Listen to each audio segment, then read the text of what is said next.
good morning, I'm Daria and I have decided once again to film something in English. So first, I'd like to tell you what this video will be about. And I'll be talking about acne and specifically why I struggled with it for years.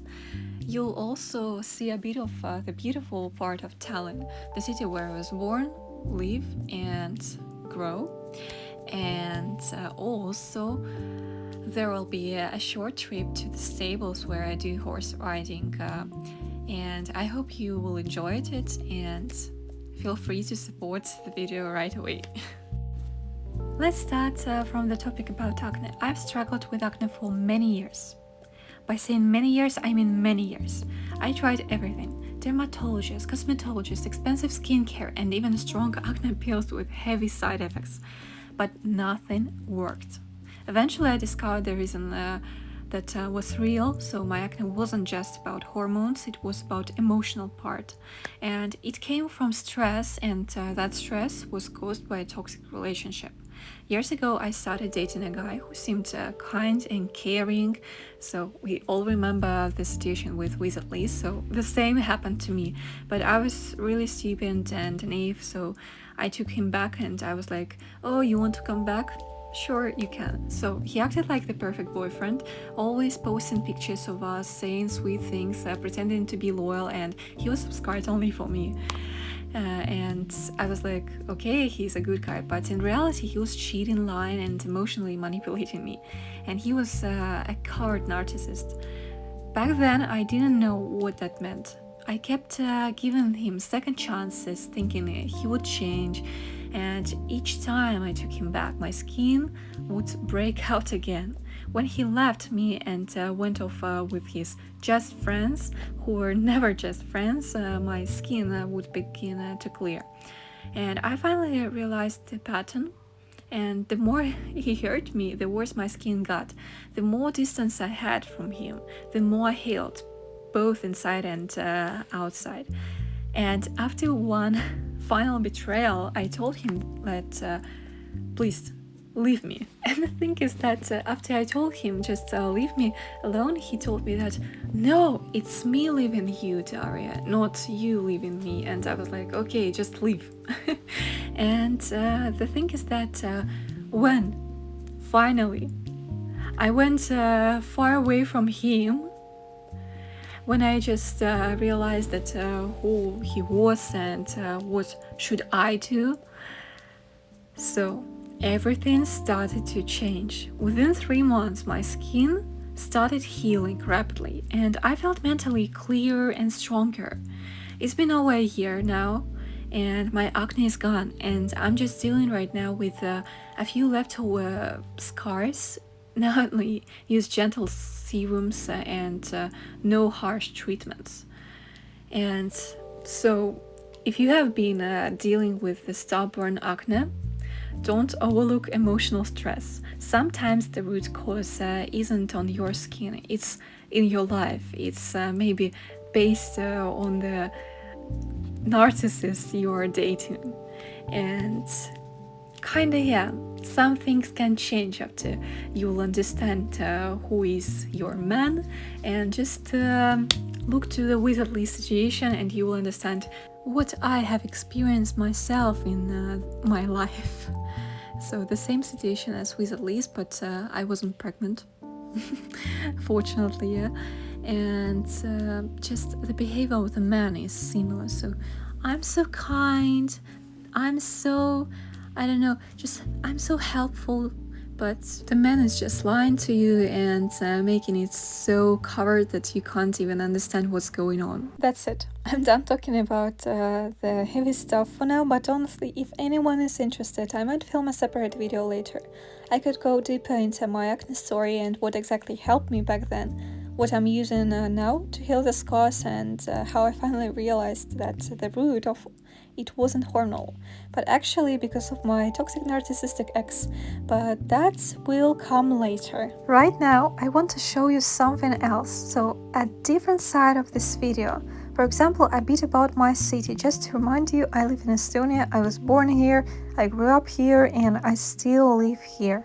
And honestly, I really love a lot of places in my city. Actually, I live in Tallinn, it's the capital of Estonia, and there are spots that I always enjoy visiting. For example, I absolutely love walking through the city, and especially through the Kadriorg Park, to the Japanese garden, to the Swan Lake. I'm not sure if it is called so in English, but from Estonian it is translated so. And then all the way to the Pirita Promenade. And right now you are seeing some of those exact places in the video. What I especially love about Estonia is the atmosphere, to be honest. When the weather shifts, when it's kind of warm, but there is this moody haze before a storm, and actually we did have a thunderstorm not long after I filmed this spot. And this exact day was a bit scary for some of us because we haven't seen this kind of thunderstorms I think for years already. And also, as you can see, the skies are dark as it's night, but it was only 9 p.m. and usually in Estonia we have during the summertime bright nights, so it's an unusual situation for us. But let's go back to the park and to the daytime. Kadriorg is one of the most beautiful and peaceful districts in Tallinn. It was originally designed by Peter the Great and is full of history and charm. At the heart of it is Kadriorg Park, a large green space perfect for slow walks and quiet moments. And you will find Kadriorg Palace here. That was built in 18th century, if I'm not mistaken, in Baroque style, and now it's an art museum. There is also a Swan Lake, Japanese garden, and lots of hidden paths that feel magical in any season. And this is one of my favorite areas in the city, and I often come here to clear my mind and just breathe. And what you can see right now in the video, it is the palace. And about Pirita Promenade that you will see a bit later, but it will worth it. So Pirita Promenade is where the city meets the sea. It's a long coastal walkway that stretches from Kadriorg toward the Pirita district. The views here are open and wide, and you can see the sea, the boats, and even the silhouette of the old town in the distance that looks very beautiful. And there's also Rusalka, as you can see, that's the statue that was built in the 1902 to honor the memory of a Russian warship named Rusalka that sank in the Gulf of Finland. The statue shows an angel holding a cross facing toward the sea and in the direction where the ship went down. So you can just walk around it and you'll read much more information on the sign tables. And about the promenade, so every time when you're going there you see something new, because town tries to develop somehow this place, because for many people this place is the best place for the evening walks, rollerblading, biking, or just sitting by the shore. And I especially love it when the weather turns warm but cloudy. The soft pre-storm light makes everything look cinematic, as you can see, so the colors are amazing, and it's unbelievably beautiful right now. And I remember this place from my childhood. I went there too many times, but then I moved to another part of the city. Yeah, I still live in the center of Tallinn, but it's kind of on the opposite part, so it takes some time to just cross the borders of the old town and come here. But every time when I'm coming here, I understand every time better and better why did I like this place too much while I was a kid. And as every Estonian, I think I have too many memories that are belonging to this exact place. Meeting with friends, family, walks, and just trying to find yourself while walking in the silence. So yeah, and now let's go to the stables. We used to have Hippodrome in Tallinn, but unfortunately it was torn down at the end of the spring. Because of that, the horses were moved to a new location a bit further out of the city. It's not as easy to get there now, but honestly I think it's actually better for the horses. There is so much more space here compared to the old one in the city center. Around last year I became especially interested in horse riding, and I officially started my lessons earlier this year. To be honest, horseback riding isn't the most affordable sport, but I fell in love with it completely, and now I can't imagine my life without it. So I've been riding for about 6 or 5 months right now, usually once a week, depending on the weather. Since the stables recently moved to a new location, there is still building everything up. So when it rains, there is not always a place to ride just yet. Right now, you are seeing a few clips from my training. Some of it is from a first-person view. Sadly, not everything was captured. My GoPro didn't start recording at one point, but here's a little glimpse anyway. And horseback riding isn't just a physical activity, it's an emotional connection. It teaches patience, trust, and balance not only with the horse but also within yourself. You don't just control the horse, you learn to listen, to feel, and to move as one. It's a partnership, not a performance. And sometimes spending just a few quiet moments with a horse brings more peace than hours of meditation or just walks. And now I will tell you a little secret. So I want to continue horse riding even when I move abroad. Yes, I said abroad because last year I applied for the Erasmus program and I had to choose 3 destinations, and surprisingly I got accepted into all 3.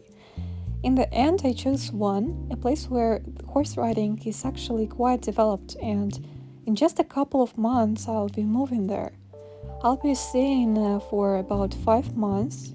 It's part of my studies since I'm doing a degree in international business administration and we have the option to go to Erasmus to study too. So this is a study exchange, not a vacation, but I will try to do some more things in this country, of course, not only studying.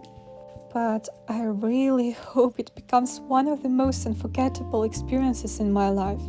The country I chose, honestly, I had never even heard of this region before. It's an autonomous part of the country I have visited before, but only the tourist areas. Now I'm excited to explore something deeper, more cultural and real. So because of that, I chose this destination, and that will be Basque Country. So I will go to the Basque Country, to Bilbao, and I really can't wait already because I'm so excited about that. Yeah, I think I will miss everybody in my country. I will miss my cat. I'll miss her so much. But I have to understand, how is it to live abroad? How is it to just start your life from the zero, how usually people call it? But I think that will be the great experience, and I will remember that for the whole life. And I think I will find the money to come to my country during these 5 months if something happens. So I think all will be fine, and I'm just so excited and so stressed about it at the same moment. So I just try to hope that everything will be fine, because the people I already met are so kind, they are so friendly, and I really enjoy talking to them. And honestly, yeah, I'm living abroad, and that's why I'm switching this channel into English, finally. Yeah, and I don't really know if that will be only like a video diary for myself, or some people will watch it, but I really hope that this channel will be with this kind energy. And for now, the only thing I wanted to say is goodbye ja head aega. So in Estonian language, goodbye is head aega, like have a nice time. So yeah, ciao, head aega, have a nice day.